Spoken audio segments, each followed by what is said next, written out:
This is Annalise Jarvis. This is AJ Sapkowski. Last year they won their sport's highest award, and recently they sat down to discuss the DNA of the Player of the Year. So this past season off, you got married. Congratulations. Thank you. I have to imagine that your days off look a little different than others. What does that look like for you? Yeah, it's definitely all about prioritizing your time. That being in a relationship, even if you're not married, you have to prioritize that relationship no matter if you live together, ring on your finger or not. And me and my husband, we met and obviously knew we were going to get married. And so we thought that this was definitely going to be something that was doable in college. And so we were able to get married this past summer. But it definitely looks a little different on days off. My husband is very sports knowledgeable, but he's not as softball obsessed as I am, in the sense of when I just go off on rants about softball or I'm spitting stats and stressed about a game, he doesn't understand that depth of it, which is so amazing, because there's days where you need to go home and talk to someone who doesn't really know. So when I'm complaining about something and he's like, I didn't know that was a big deal. I'm like, you know what, it's really not. And then he goes on about his life, and we go on about our life. And so it's great. Things look a little different, and so I'm really, really happy that we got married, and so he's awesome. How is Reed's support from a perspective of you being on the field? Does he come to games and celebrate with you? Yes, Reed comes to every single game. He is awesome. He is so great at supporting me, and his family is just as great at supporting me. They show up every game as well. I have awesome in-laws.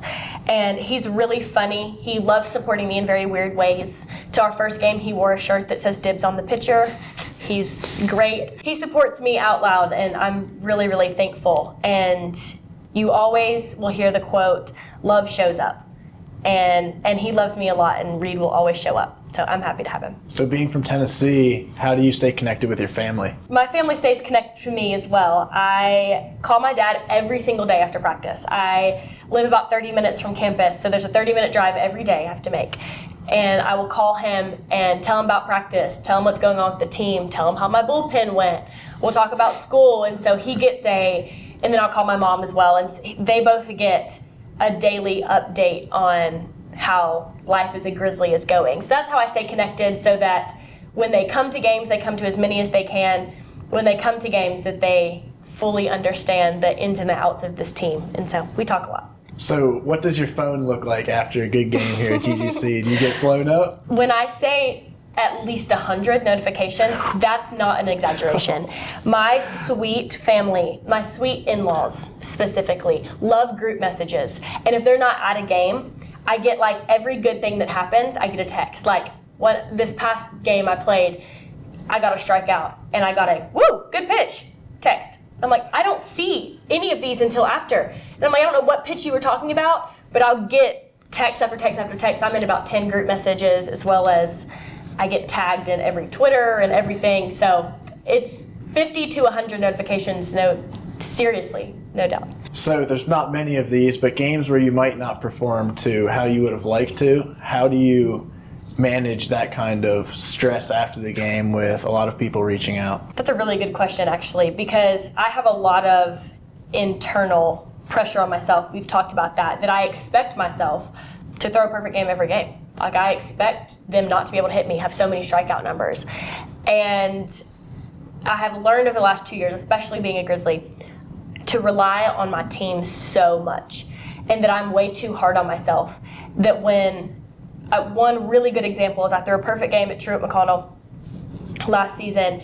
I had 5 strikeouts, which is a very low number for me, but my team was just electric that I threw a perfect game.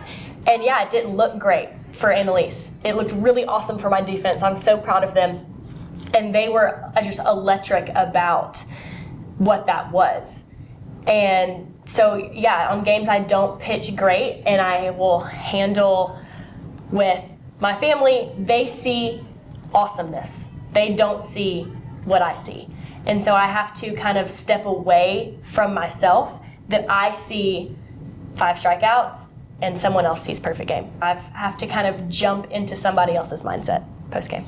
Do you ever find it hard to blend the two worlds between being a person and being an athlete? Slightly. I think it's being an athlete has just always been who I am. I've played since I was 4. It's just I don't really know myself outside of softball, which is going to be really weird because in 2 years this ends for me.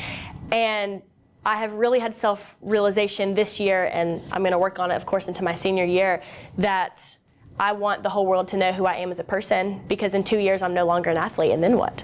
Then who does everyone know me as? So I've worked really hard this year for the internal conflict that I am so much more than who I am on the field. I'm a wife. I'm going to be a future mom one day. I am a friend. I'm a teammate. I'm a sister. I'm a daughter. And so that has been a big shift in my mindset from when I was younger to that my whole life doesn't revolve around being a pitcher. So what do you have your mind made up to accomplish next? Yeah, that's a big question. What's next for me as a player? There is no doubt in my mind, 100% of the time, if you offered me that red banner in exchange for every trophy I've ever won, I would hand it to you right away. So what this season looks like is, sure, I want to do just as great things. I want to achieve just the same numbers. I want to do great. We have, games this weekend, and we're going to work really hard this season, and fingers crossed we're going to bring that red banner home, and that's the big goal for us as a team, short term. And of course, my senior year, we're going to do the same thing. What's next for me in life? I don't know. Who knows? Post-grad, I have a really deep love, and I have been so called by Jesus to be a mom one day. And so I want to have lots of babies. And so, yeah, that's my goal for the future is I want to be a mom. I want to coach out of college. Once I graduate, I want to give pitching lessons because I want to give little girls the love for the sport that I had. And so that's my goal. So I think it's post-grad for me. Will softball always be a part of your life? Always. I mean, there's no way it can't be. I will always be the fan. I'll be an old lady one day going to rec ball parks just to watch. It will always be that way. And if I have a girl that one day wants to be a pitcher, Lord bless, pray for me. Pray for me. There's no way something like this, something that's such a big part of your life, it can't just go away. So I will always have a deep love for sports and for student athletes and softball players always.